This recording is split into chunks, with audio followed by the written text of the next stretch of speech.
Did Katseye's Touch plagiarize another song? More Blackpink, Rosé, and Evan mock dating rumors, the NewJeans Pop Up situation, GOT7 concert issues, and so much more in today's episode of Totally Legit K-pop News with me, Angelina. So if you're interested, please keep on watching, of course. Don't forget to like, comment, and share this video with friends you don't have, yeah. Without further ado, let's get into today's K-pop news.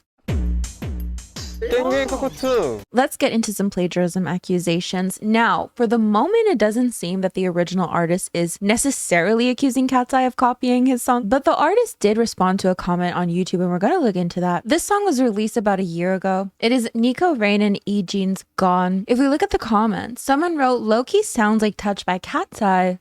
To which Nico Rain responded, "I've gotten so many messages from people telling me Touch has too many similarities to Gone. There's runs in there too that sound really similar to our song." So of course, let's listen to the songs side by side. Don't tell me that it's gone. But you've been so out of touch. You're still the one I want. Said about you way too much. So it's really just the chorus part. I'll meet you where you are, no matter where you are. 'Cause you've been so out of touch.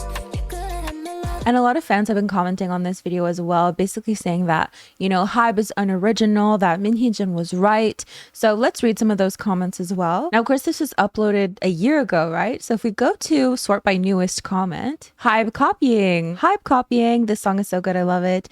This is so good. Hybe is plagiarizing you, dude. I'd sue for copyright infringement and get the bag. They're known to have paid artists who they copied in the past a hefty sum to keep quiet, so you have pretty good chance of getting a little something. The chorus part completely similar to Touch by Katseye. Damn, Hybe really went so low for copying someone else's songs. This is embarrassing, Hybe copying someone's art. Hybe is really shameless. Everything about them is unoriginal. I feel so sad Hybe is such a shameless company. And of course, this comment from a month ago that the artist responded to, though it's getting a lot more traction now. So of course, on one hand, you have fans saying that Hybe is unoriginal, that this just adds on to the amount that they claim Hybe has copied other artists. There are some fans who are just not buying it, saying that like it does sound a little similar, but it's not enough for plagiarism, so on and so forth. I did see a tweet bringing up the demo version of Touch. Mind you, this was literally the demo version of Touch. Y'all insulting this girl's art by calling it plagiarism when it doesn't sound remotely like the original and the demo. The first demo that talk about. Think about you way too much. Babe, I'm overthinking us. I think you're so out of touch. Looking at. Anyway, that's as much as I'm going to show you. Now, aside from the artist's response to that one comment, there's been no official statement. So of course, let me know what you think of the similarities. Do you think they're just simply similarities? Do you think it goes deeper than that? Let me know your thoughts. Now, all this does come after Katseye just had a fan war with aespa, in which some of the members even seemingly commented on the fan war. So a bit of a recap, Katseye released a music video teaser for Gnarly, and one of the scenes in the music video was them on a red carpet. A lot of people were comparing it to aespa on a red carpet in drama. It started all types of conversation, but this is what Lara had apparently said. "I want to do a little K-pop singing cover for fun. What song should I do? Something singy, maybe like drama." So I know she was receiving a lot of criticism for that, especially for mentioning the very song that Katseye were accused of, you know, fans were saying was similar in their music video teaser for Gnarly. There was also another thing that she posted on Bubble, basically like praising fans for hyping up the Gnarly music video teaser, and some people were taking that as like, oh my god, she is signing off on the hate that aespa is getting, and so on and so forth. Okay, so keep in mind that I'm just retelling you what I witnessed from the fan war. These are not my personal thoughts, but it just kind of brought up this conversation about how K-pop steals from Black culture, and people mentioning how Manon is in Katseye, but then people bringing up the fact that she's biracial and from Switzerland, essentially implying that it's not her culture either. But it did get to a point where Manon seemingly commented on this whole situation, her posting this photo saying what I look like according to Twitter, which prompted even more conversation about, you know, Katseye needing media training, how they're literally talking about fan wars. Of course, a lot of fans also praising the members, as they thought the whole conversation surrounding was quite ridiculous. But of course, with all that said, let me know your thoughts in the comments. What do you think of the song's similarities? And of course, your thoughts on the fan war, the ongoing fan war, the fan war that doesn't seem to want to end.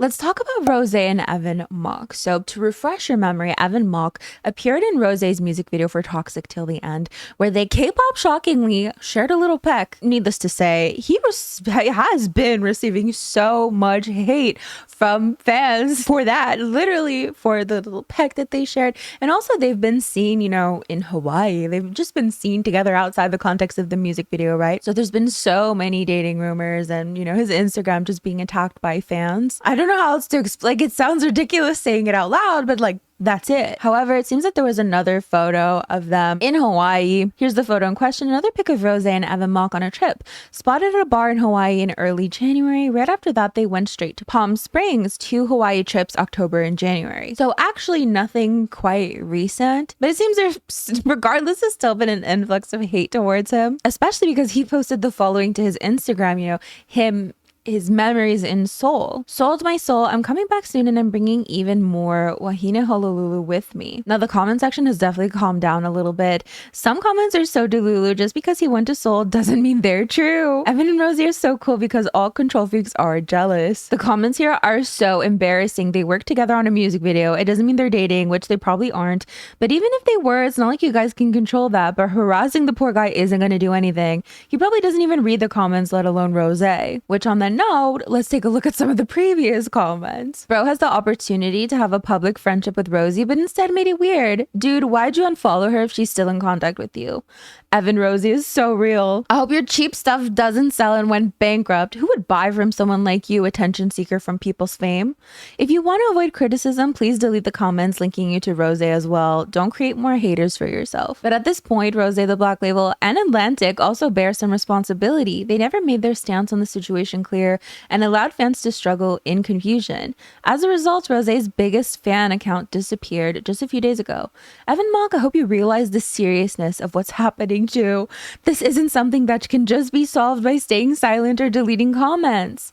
It doesn't matter what abilities you have or how you look. The fact that an idol is dating is by itself damaging and carries massive risks. You seriously need a better understanding of the market. I mean, as far as I know, like, this guy just exists. Like, he didn't do anything. I know someone mentioned something about him unfollowing her. Okay, here's the criticism. Some called him out for his social media activity, including unfollowing her solo account, but also his handling of comments, allegedly deleting criticism, but keeping ones about the idol. Some even brought up the newly leaked photos from Hawaii.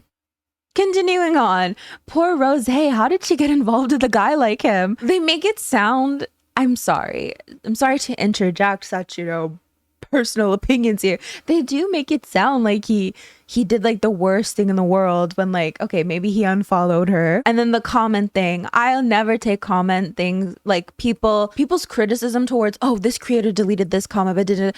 You know what? A lot of comments go to spam.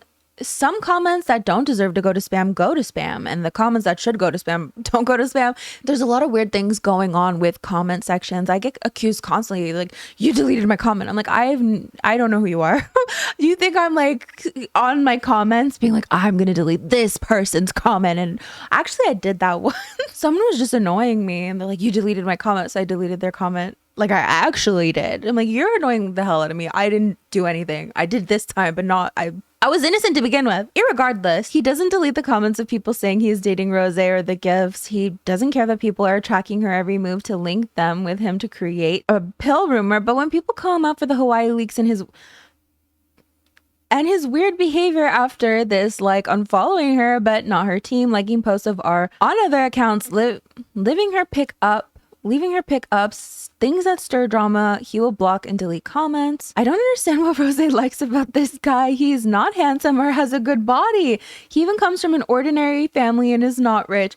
I will never understand fans who what the heck kind of comment is that? There's like a really good chance that fan isn't even rich themselves and they're like rooting for the rich people. Rosie's rich, so she needs to be with the rich. Like, do you hear yourself? Do you like actually understand what you're saying? And even if you are rich, like literally go. Okay, so the criticism is that he only deletes criticism towards himself but leaves up comments about Rosé. That's the criticism I'm seeing. How about you guys let me know what you think of this whole Evan Mog situation? Mind you, I haven't been on the receiving end of something like this to this extent, but I've been on the receiving end of K-pop fans being like, you're doing this in your comment section and it's gross. And it's like, well, either you actually didn't do anything and they're literally spamming you, so it's going into spam, or maybe you're actually trying to take care of your mental health and deleting some comments, like God forbid, right? But yeah, let me know. So we've heard very little about NewJeans recently, especially since the court basically granted Adore their injunction to prevent NewJeans from doing their independent activities. Now, should they want to go back to their activities under Adore, they'd be more than welcome to, but they do not seem interested in the slightest. So they've gone on hiatus, essentially. However, there's a pop-up event that is going forth despite all of these legal issues, and this is for Indomie. Now, it seems some fans were confused about this event because Adore didn't post about this event, but Team Bunnies, one of NewJeans fan accounts, posted about this. So Team Bunnies posted about this. Oh my god, it's Indomie. And it seems they also posted postcards of the event as well. Most importantly, however, they also announced that they'd be hosting a survey. Now, all this led to Adore releasing the following statement. Hello, this is Adore. NewJeans is currently active as a promotional model for the Indomie brand, and the upcoming Indomie Goreng pop-up store is an official event organized by a partner company with prior approval from Adore. However, Adore has not requested or been involved in any promotional activities or personal information collection through fan accounts. We have identified some attempts to collect personal information under the guise of a pre-event surveys via certain fan accounts and communities. We kindly ask fans to be cautious and avoid any harm that may result from these activities. Thank you. So Team Bunnies did respond to this, essentially saying that they were approached by the pop-up event organizers, an importer for the survey in question. Like, essentially the organizer approached them with a proposal to inform fans that a limited edition ramen pack was available for 1 month, aiming to prioritize online sales. Team Bunnies clarified that they communicated with the stakeholders through email and phone calls and decided to proceed with a pre-demand survey to determine how much stock had to be allocated for online sales. But they're saying that they were not trying to collect personal data. And this seems to be corroborated by Ilgan Sports as well. So that's just a little update in regards to what's going on with NewJeans recently.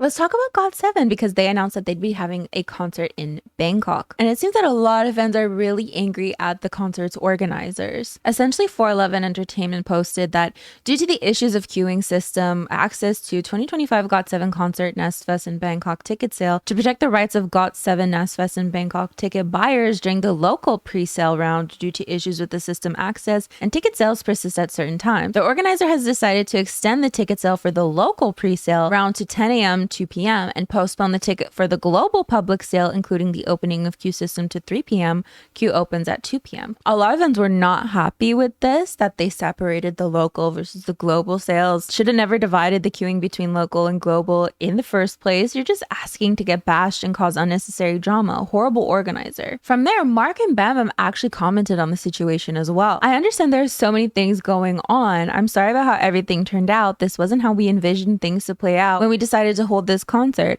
We'll make sure stuff like this won't happen again in the future. And then Bam Bam also saying, before y'all blaming, I really want to show everyone what's going on behind what is the truth, but it sucks because I can't. So many people will be affected by this. You know how upset I am? Got blamed on everything all the time without knowing the truth. Blaming and blaming. Why do I have to cover up someone's mistake? Why do I have to cover up when no one is listening to a good advice? Why do I have to cover up when social media is fast and a lot just posting without permission? I hope I can show you every detail from the beginning so everyone can understand how upset I have, and I mean me. Here are some more comments. The whole fiasco regarding the GOT7 Thailand concert is so sad. The old Agases have been waiting for over 5 years for the concert. This was our dream, and now it's so sad with 411 handling it. Dividing the fandom and all, I'm so sad and emotional. Agases deserve better. Please don't take it out on yourselves. You did your best, and we're always waiting for this concert so bad. Let's make it the most memorable one with I Got 7 this weekend. We are proud of you guys. Don't worry. Everything will settle if it's with you 7 together. And then just more fans basically saying, like, it's not your fault, it's the organizer's fault. Let's move on to Kpop Shenanigans, which are basically fun little things that have happened in K-pop recently and are quick news. I almost forgot what I was saying. Astro have released a new version of their official light stick. Let's react to it. I've never seen the original one. Cute. On that note, BB has also revealed a light stick design, so let's react. Oh, naked baby. An angel within a heart. What do you think of that? It was then announced that Girls' Generation Suyoung would be in a John Wick spinoff called Ballerina. So here's her poster. And then let's take a minute to talk about some comeback announcements. So Kim Jae-jung has announced a comeback, Beauty in Chaos. Here's the promotional picture. DKZ's Jae-chan announced a solo comeback with JC Factory Volume 2. Rise also announced a comeback called Odyssey. Now, this is quite tricky because I've seen some people saying that they're still boycotting, so you let me know where you stand on that. And then Maroon 5 announced a collab with Lisa called Priceless. And that is basically it for today's Kpop Shenanigans. Let me know your thoughts. But that is basically where we're gonna end this video. I'm surprised it's as long as it is. When the K-pop news was K-pop newsing, my news videos could be like half an hour to 45 minutes, and now like I'm struggling. There's just not a lot of news. And this morning I woke up, I'm like, oh, there's not enough news. I'm like, no, you find something. You find something. And I rose above it, and here we are. So I'm actually quite surprised. Don't forget to like, comment, and share this video with friends you don't have. Of course, these are the lovely individuals who help support my channel on a monthly basis. It means the world to me. Thank you so much. Don't forget to subscribe to my second channel, which I don't know what to do anymore. I'm like, I know doing like vlogs and gaming is like not niche enough, and maybe that's like ruining the channel. So I'm like, do I need to make a decision? I don't know. But it's hard. Like to make a like fourth channel, because it's like whatever. Anyways, thanks for joining me. I'll see you guys next time. Bye.